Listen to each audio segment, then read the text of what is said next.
There's a pretty wide gap. That was what Bruce Feldman, longtime college football insider, used as a sentence to describe the difference between Kirby Smart, Georgia's head coach, and the next coach on his list of top 10 coaches in college football, which was Dabo Swinney. Which is, listen, a couple of things on this. There is a wide gap right now. And I don't know if Kirby's the best coach in college football. I don't know. I think he's certainly well up there. I know he's the best person to run a program. And I don't know if those are the same things. We're getting into semantics here. Dabo Swinney's not the second best coach in college football. Not anymore. When he had the 27 Yankees or whatever it was, and on that 18 team with Trevor and T. Higgins and all those Dexter Lawrence, and they had players. They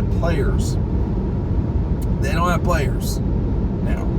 And that's the big difference. And so you start talking about there's a wide gap. Yeah, there's a wide gap because Nick Saban's not around anymore. I am curious to see where folks would put Jim Harbaugh in terms of the instant reaction coming into this season about where does he stack up. I would not have him in front of Kirby, but I think before 21 I had Kirby in front of Dabo. Dabo's got a little bit of ways to go here. He's lost his fastball, and you can still get people out without your fastball, but if you don't have players in college sports, if you do not have players, you're not winning. End of story. Scheme, you think scheme works? If you think scheme works, you can show me all the national championships Gus Malzahn's won. If you think scheme works, show me all the trophies that Chip Kelly's won. If you think scheme works, just point in the direction to the national championships that Mike Leach, rest in peace, won. It ain't about scheme. It's about players. And when you got players, you win games. The way you go get players, you recruit. That's coaching. Recruiting is coaching, period. And, we're at the time now in the season where there's not as much going on. There's not as much reaction to things. We're not talking about, what happened at the game. And, for me, these lists a lot of times, anybody that's got James Franklin in their top 10, certainly in their top 5, just like this person just doesn't know what they're talking about. But, anymore,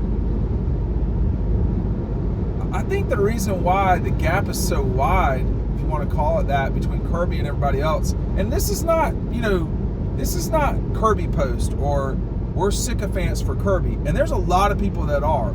That's not what we are. I think that with Kirby Smart, he needs to be criticized when things are wrong, and he needs to be praised when things are right. And right now, there's not a lot of people in his stratosphere. I don't know if there's anybody in his stratosphere in college coaching. That's like James Franklin, like that guy. I do think if Steve Sarkisian keeps it together, I think Kyle Whittingham is a very good coach. He just coaches at Utah. And people just kind of forget about Utah. They don't think about that. I think Brian Kelly's really good, but it's time. And I think certainly Ryan Day is really good, but talk about it's time. It's time. Frankly, though, it's time for Georgia in 24. They passed on a national championship this past season by playing, probably their 10th best game of the season and the exact wrong time to play their 10th best game of the season against Alabama. And, that cost them. Do they win the national championship for sure? Not for sure, but probably. So, there's not a lot of other people out. So that's why I think for Georgia, 24 is so critical. You should win it, so go do it. I think in the case of who you're looking out there at, it can't just be did they have a good season just now, and it can't just be did they have a bad season just now. I think Mike Norvell had a really good year, man. If I'm in the ACC right now, yeah, Norvell is over Dabo. So I don't see how you can. It can't just be, oh, this guy won multiple national championships last decade. He needs to be given, no, that's not how it works. So, I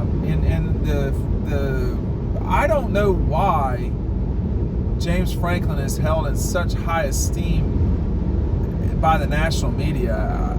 I don't get that. I don't understand that at all. I think Kyle Whittingham is outstanding up there. Dan Lanning has been a very good coach. Kalen DeBoer is a really good coach. I mean, I would take a lot of these people over James Franklin. And, in Bruce's case, he's got the Kansas coach at number 3. So sometimes, Kansas should not be as good as they are, but they are pretty good. But that doesn't mean he should be the number 3 coach. And, when you look around like in the Big Ten, who's the traditional, the one that just existed Big Ten, there's not a lot of great coaches there right now. I mean, I think Matt Rule is probably one of the better coaches in the Big Ten, but you wouldn't know it from one season in Nebraska. You would know it from what he did at Baylor, and to some degree what he did at Temple. You look around the ACC, it's not loaded up with folks. I think the coach at NC State is an adequate coach, but he wouldn't be a top 20, top 15 coach, no. And a lot of it is, do you fit where you're at? In terms of calling offenses and scoring points and fitting, Hugh Freeze is perfect at that at Auburn. Problem is, you got to go recruit, you got to play defense, and you got to do it over 12 games. And as well as Auburn played against its 2 rivals in 23, at home, they lost both those games.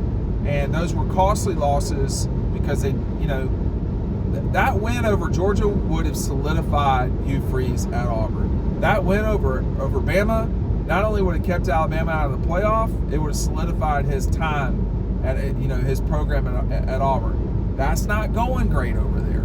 So a lot of it's that. But in terms of the wide gap, getting back to Kirby and them,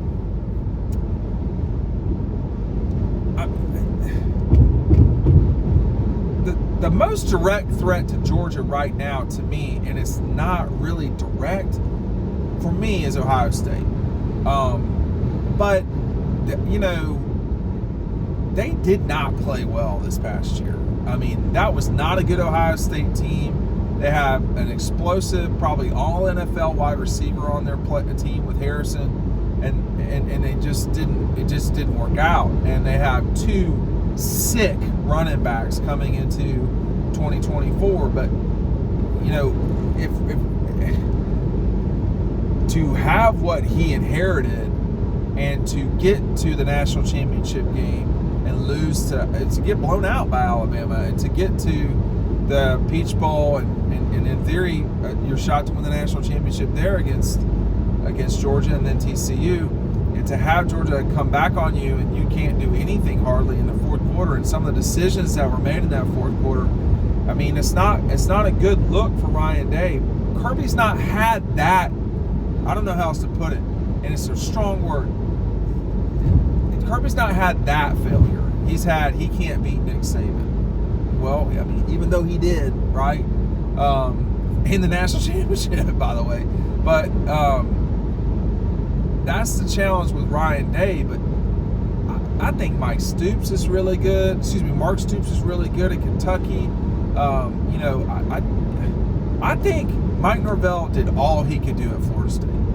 And this, considering everything, if they were just playing Georgia straight up, yeah, they'd have gotten beat. They wouldn't have gotten beat by 60, but they'd have gotten beat. But people, like, the notion that Florida State would have won the national championship in 2023 is a peculiar one, and it's one that Florida State folks, they can grasp at that straw all they want to, and that's fine. I mean, that's fine. But that's burying the lead that is. That program was a straight up, global warming meltdown forest fire in California that no one could control. That was what Florida State was. I mean, it was a wreck. Like, the North Sea trying. I mean, like, it was bad. Nothing good about it. Straight up Titanic. I mean, no money. Getting your skull kicked in by Clemson, the only legitimate team in that conference. They won the league this year. They were 10-3 a season before that. I mean, Florida State's won 23. This is my math. I don't know. Someone can check it. They've averaged 12 wins a season these last 2 years. And that was Mike Norvell. He's done a great job at Florida State. A great job. And, you know, he's way better than what they got at Florida. Way better than what they got at Florida. Way better than what's at Miami. He's clearly, you know, he's the best coach in that league right now. And, you know, I don't know when Dabo is going to check out.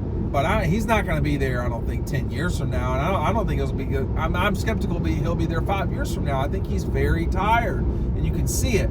And I think the ascension of Florida State doesn't help with that. I think if, like, Virginia had won it, or Virginia Tech, or whoever, Virginia, that was funny. If Virginia Tech had won the ACC a year ago, or Miami, or something like that.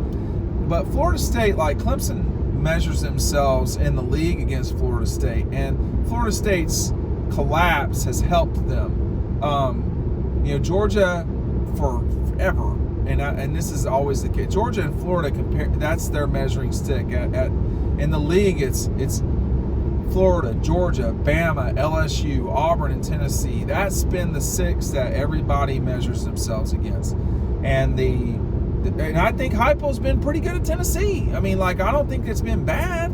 So there's a lot of folks, but to compare Georgia specifically, right now, I think there's only two.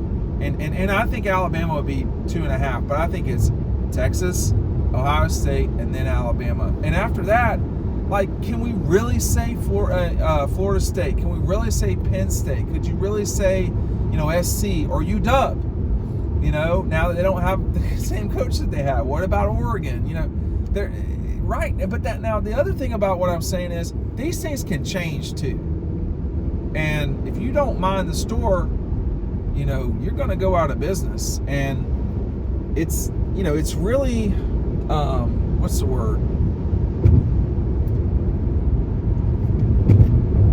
Kirby Smart's done an unbelievable job at Georgia. He really has. And the run that Nick had at Alabama, it will be hard to match that. But the one person I think in college football right now that can do that is Kirby. I don't know that he will. But, you know, Nick's run from 09 to 20, you're talking about 6 national championships in 11 seasons. You know, Georgia's won 2 of the last 3. You would need to win, by my math, 4 of the next 7 to match that. That's asking a lot. That's not impossible at all. With the current state of college football, where everything's consolidated at the top, and now the best coach of all time is gone, and you don't need to do particular things, and you get a chance at the end of the year, that is doing nothing but helping people like Georgia. Like teams like, I mean, I keep coming back to Penn State, but let's just say Michigan State. Michigan State's not winning the national championship. They're not winning the national championship anytime soon. It's just not happening. Why? Well, I mean, Ohio State, Michigan, Georgia, Texas, Oregon, they're all in their way, and they don't have the structure to get it done. Georgia does. LSU, Florida, Bama, we'll throw Auburn in there, Tennessee as well.